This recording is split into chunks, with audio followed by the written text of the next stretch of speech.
አብርሃም ወይ አንዴ ስማኝ፣ አንዴ እግዚአብሔርን ቁም ነገር አንዴ ስማኝ። ቁም ነገር እስካሁን ቁጭ ነገር አይደል እንዴ ተነጋገርን ያለ ነው። ቁም ነገር እሺ፣ ምን አምሮብሻል ነው? ኧረ እኔ አሁን ስለሚመክተውና እኔ እኮ በስትክክል ሰላም አላልኩም። አምሮብሻል። እሺ ስማኝ፣ አንዴ ሰላም ማለት ፈልገሽ ነው? እኔ ከዚህ በኋላ በልዑል መንገድ ነው ሰላምታ። ምንም ሰላም ልበላት ወይንስ አልበላት እየጠየቅኩኝ ምናምን ነገር ሰላም በላት ካለ ይልሻል። ቀልዱን ተውና ጌታን የምሬን ነው። ሻታሩን አደረ አይደል? አደረ። የኔ ርቦታል፣ የኔ ስንት ነገር አለ፣ የኔ ቀጭቷል። እኔ የምታደርገው ነገር አላውቅም። የእውነት ወተት እየጠጣ ነው።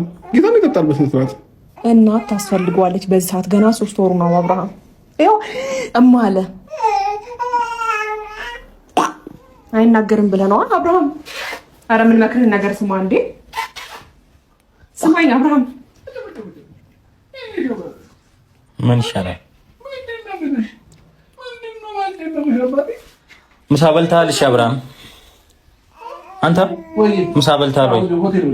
የምር ቴካዊ መጥቶልኝ መልቻለሁ እኮ የምልህን ነገር አሰማኝ። አሁን እኮ ማለት ነው እንዴት ደስተኛ እንደሆንኩኝ ብታዩ ከልጄ ጋር ሳሳልፍ ማለት ነውና የተነሳናቸው ፎቶዎች ደግሞ ፎቶ ቤት ላይ እስካሁን ድረስ ልጄ ፎቶ አልተነሳም ነበር።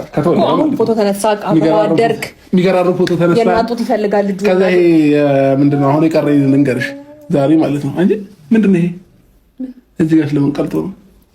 ለምን ቀልጦ ነው እዚህ ጋር አላውቅም።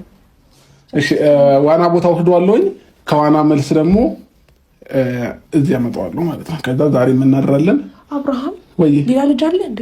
ሌላ ልጅ ማለት የ3 ወር ልጅ ነው። ዋናው ሰው ቦታ ወስዳለሁ እያልከኝ አለው ወይስ? እኔ እኮ አማርኛ እኮ ግራ ገባኝ። እሺ አብርሃም ምን ነገር ለምን አሰማም? ሄርሚ አይ ጆሮ ነው ድንቁሮታልና ሲረጋጋ እናታለው ብዬ አይ ምር ብሎብሻል። ልክ እንደ ልጅ ሸበላው ነሻል። በኢየሱስ ጌታ ዋው ምንድን ስርዓት አሁን ለማቆም